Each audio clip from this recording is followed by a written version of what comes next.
الحمد للہ وحدہ والصلاة والسلام علی من لا نبی بعدہ اما بعد فاعوذ باللہ من الشیطان الرجیم بسم اللہ الرحمن الرحیم سبحان الذی اسرا بعبده لیلا من المسجد الحرام إلى المسجد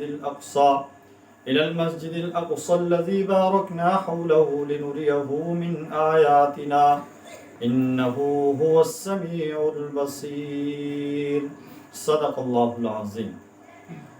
آج ہم 15ویں پارے کا خلاصہ بیان کریں گے۔ 15ویں پارے کے شروع میں سورہ اسراء ہے۔ سورہ اسراء مکی ہے۔ اس میں 111 آیتیں 12 رکوع ہیں۔ اسراء کا معنی ہے رات کو لے جانا، چونکہ اس صورت میں واقعہ معراج کا ذکر ہے، جس میں ہمارے آقا علیہ السلام کو رات کے وقت مسجد حرام سے مسجد اقصی اور پھر وہاں سے آسمانوں پر لے جایا گیا تھا۔ اس لیے اس سورت کو سورہ اسراء کہا جاتا ہے۔ پہلی آیت کے اندر اس کا ذکر ہے۔ یہ واقعہ معراج حضور اکرم صلی اللہ علیہ وسلم کا بہت بڑا معجزہ ہے۔ آقا علیہ السلام کے لیے بہت بڑا اعزاز تھا۔ یہ اعزاز انسانوں میں ہمارے آقا علیہ السلام کے سوا کسی کو حاصل نہیں ہوا۔ یہ واقعہ معراج بیداری کی حالت میں پیش آیا۔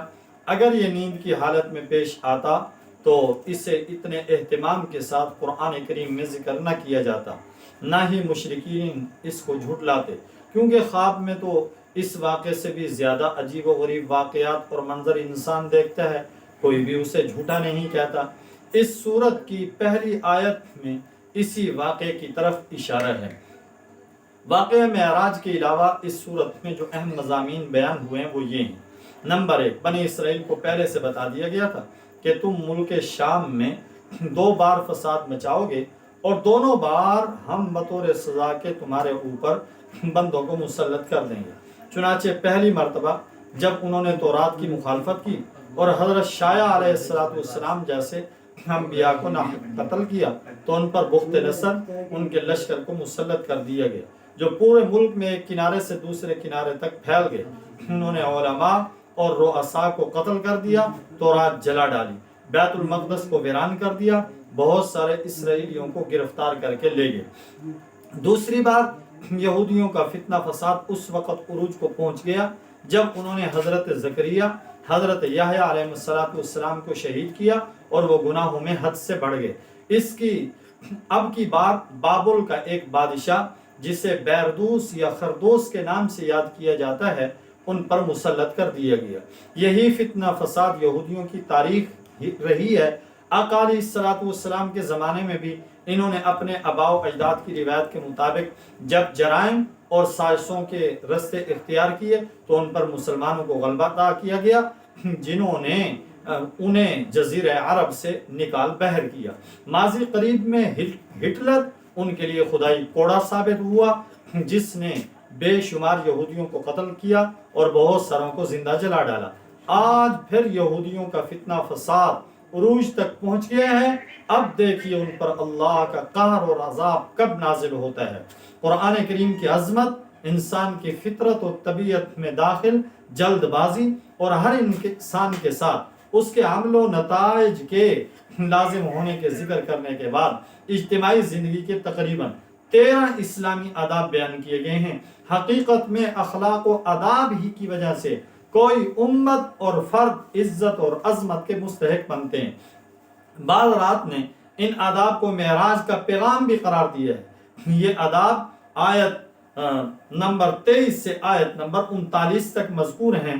نمبر 1، اللہ کے سوا کسی کی عبادت نہ کرو۔ نمبر 2، والدین کے ساتھ بھلائی کرتے رہو۔ نمبر 3، رشتہ داروں، مسکینوں اور مسافروں کو ان کا حق دو۔ نمبر 4، مال کو فضول خرچی میں نہ اڑاؤ۔ نمبر 5، نہ بخل کرو، نہ ہاتھ اتنا کشادہ کرو کہ کل کو پچھتانا پڑے۔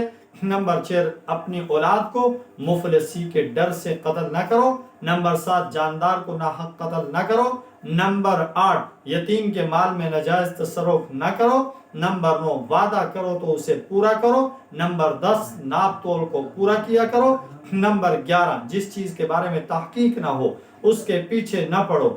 نمبر 12، زمین پر اکڑ کر نہ چلو۔ نمبر 3، دوبارہ کہہ دیا گیا۔ نمبر 13، اللہ کے ساتھ کسی کو معبود نہ بناؤ۔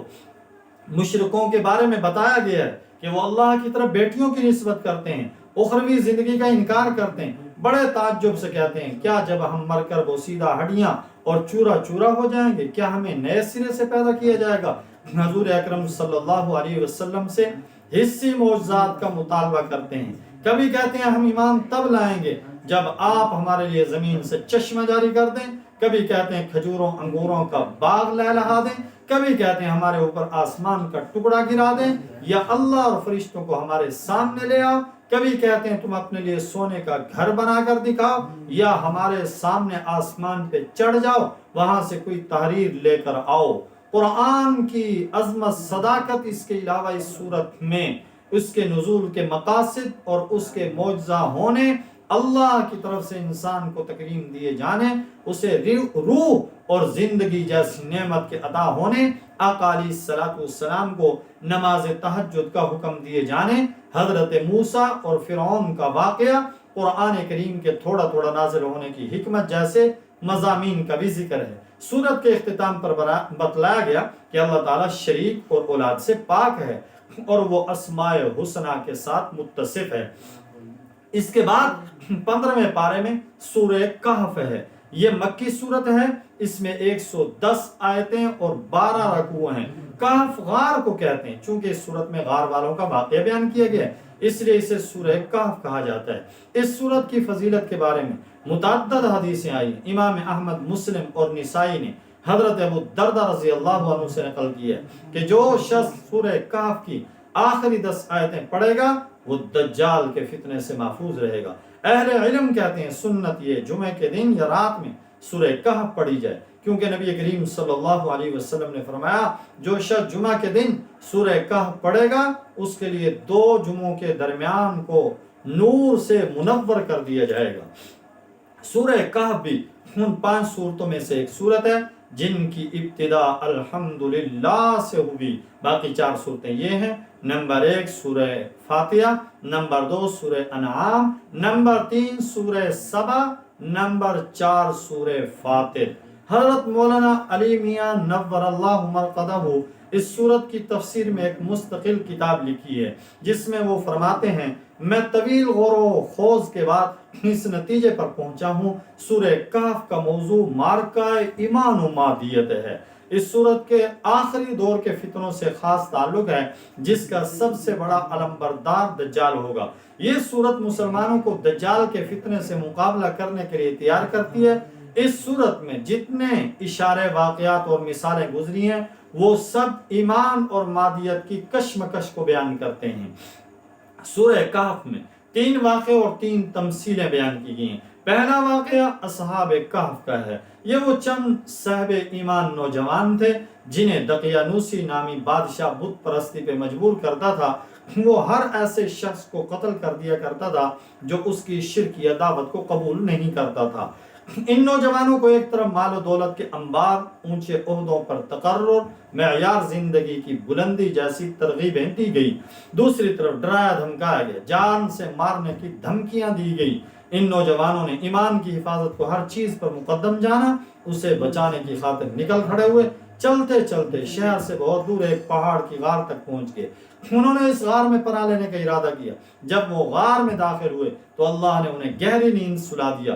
یہاں وہ 309 سال تک سوتے رہے۔ جب نیند سے بیدار ہوئے، کھانے کی فکر ہوئی، ان میں سے ایک کھانا خریدنے کے لیے شہر آیا، وہاں اسے پہچان لیا گیا۔ 3 صدیوں میں حالات بدل چکے تھے۔ شرک والوں کی حکومت کب کی ختم ہو چکی تھی، اب موحد برسر اقتدار تھے۔ ایمان کی خاطر گھر بار چھوڑنے والے یہ نوجوان ان کی نظر میں قومی ہیرو کی حیثیت ہی اختیار کر گئے تھے۔ اس واقعے سے یہ سبق بھی حاصل ہوتا ہے مومن کو ایمان کے سلسلے میں بڑا حساس ہونا چاہیے۔ اگر خدا نخواستہ مادیت اور ایمان دونوں میں سے کسی ایک کے انتخاب کا مرحلہ آئے تو اسے بہر طور ایمان کی حفاظت ہی کو ہر مادی چیز پر ترجیح دینی چاہیے۔ دوسرا واقعہ حضرت موسیٰ حضرت خضر علیہ السلام کا ہے۔ سیدنا موسیٰ علیہ السلام کو جب اللہ تعالیٰ کی طرف سے یہ اطلاع دی گئی، سمندر کے کنارے ایک آدمی رہتا ہے جس کے پاس ایسا علم ہے جو آپ کے پاس نہیں، تو آپ ان کی تلاش میں نکل کھڑے ہوئے، چلتے چلتے آپ سمندر کے کنارے پہنچے، یہاں تک کہ آپ کی ملاقات حضرت خضر علیہ السلام سے ہوئی۔ آپ نے ان کے ساتھ رہنے کی اجازت مانگی، انہوں نے شرط کے ساتھ اجازت دے دی، آپ کوئی سوال نہیں کریں گے۔ پھر 3 عجیب واقعات پیش آئے۔ پہلا واقعہ، حضرت خضر علیہ السلام نے اس کشتی کو بھار ڈالا جس کے مالکوں نے انہیں کرائے کے بغیر بٹھا لیا تھا۔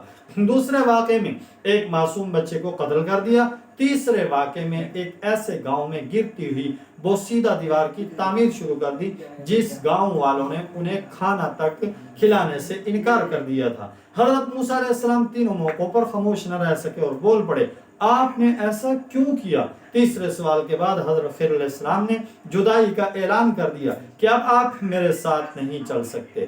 البتہ ان تینوں واقعات کی اصل حقیقت انہوں نے آپ کے سامنے بیان کر دی۔ کشتی کا پھٹا تختہ اس لیے توڑا کیونکہ آگے ایک ظالم بادشاہ کے کرندے کھڑے تھے جو ہر صحیح سالم اور نئی کشتی زبردستی چھین لیتے تھے۔ جب میں نے اسے عیبدار بنا دیا تو اس ظالم کے قبضے میں جانے سے بچ گئی اور ان غریبوں کا ذریعہ معاش محفوظ رہا۔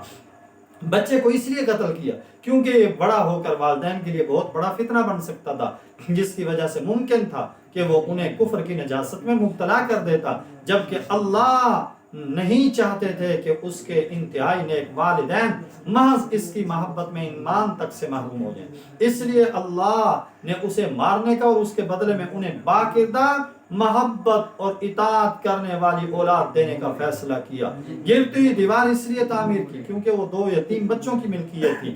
ان کے والدین اللہ کے نیک بندے تھے۔ دیوار کے نیچے خزانہ پوشیدہ تھا، اگر دیوار گر جاتی لوگ خزانہ لوٹ لیتے۔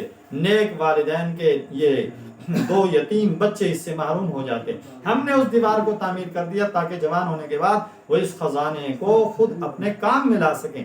حضرت موسیٰ حضرت خضر علیہ السلام کے واقعے سے ہمیں یہ سبق ملتا ہے کہ ہمارے سامنے شب و روز جو واقعات پیش آتے ہیں، کسی کو بچپن یا جوانی میں موت آ جاتی ہے، کوئی کسی حادثے کا شکار ہو کر زخمی ہو جاتا ہے، کسی کی عمارت گر جاتی ہے، کسی کا چلتا ہوا کاروبار ٹھپ ہو جاتا ہے۔ ان سارے واقعات کے پس پردہ بڑی عجیب و غریب حکمتیں اور حقائق پوشیدہ ہوتے ہیں۔ اس دنیا کے ظاہر باطن میں بڑا اختلاف ہے، انسان کی نظر ظاہر میں الجھی رہتی ہے، باطنی رازوں کے ادراک سے اس کی عقل قاصر رہ جاتی ہے۔ یہ قصہ مادیت کے ان علم برداروں کی تردید کرتا ہے جو ظاہری اسباب کو ہی سب کچھ سمجھتے ہیں۔ اس کے پس پردہ کسی حکیم و خبیر کی حکمت کے وجود سے انکار کرتے ہیں۔ تیسرا واقعہ ذوالقرنین کا ہے، لیکن اسے ہم 16ویں پارے کے اہم مضامین میں ذکر کریں گے۔ ان واقعات کے علاوہ 3 مثالیں بھی سورہ کہف میں ذکر کی گئی۔ پہلی مثال ایک واقعہ کی صورت میں پیش کی گئی۔ یہ واقعہ ایک ایسے شخص کا ہے جو انتہائی ثمربار اور قیمتی باغوں کا مالک تھا۔ ان باغوں کے علاوہ مال و دولت کے حصول کے کئی دوسرے اسباب بھی اس کے لیے مہیا ہو گئے تھے۔ دولت کی کثرت نے اسے فخر غرور تکبر میں مبتلا کر دیا۔ وہ بڑے بڑے دعوے کرنے لگا، اسے غلط فہمی ہو گئی کہ یہ ثروت غنا دولت اسے ہمیشہ حاصل رہے گی، اس پر کبھی زوال نہیں آئے گا۔ اس کا خیال تھا اول تو قیامت قائم نہیں ہوگی، اگر ہوئی بھی صحیح مجھے وہاں بھی خوشحالی رہے گی۔ اس کے صاحب ایمان دوست نے اسے سمجھانے کی کوشش کی کہ اسباب کو خدا کا درجہ مت دو، انہیں سب کچھ نہ سمجھو، اللہ کو ہرگز نہ بھولو۔ اس کائنات میں وہی کچھ ہوتا ہے جو وہ چاہتا ہے، لیکن دولت نے اس کی آنکھوں پہ ایسی پٹی باندھ دی تھی کہ سورج سے بھی زیادہ یہ روشن حقیقت اس کی سمجھ میں نہ آ سکی۔ پھر اللہ کا عذاب آیا، اس کے باغ جل کر کوئلہ ہو گئے۔ تباہی بربادی کے بعد وہ پچھتانے لگا، اے کاش میں نے شرک نہ کیا ہوتا، اسباب کو خدا کا درجہ نہ دیا ہوتا، مگر اس کا پچھتاوا اب کسی کام نہ آیا۔ یہ بات واضح ہے، یہ شخص خدا کو مانتا تھا اور قیامت کا مبہم سا تصور بھی اس کے دل میں تھا۔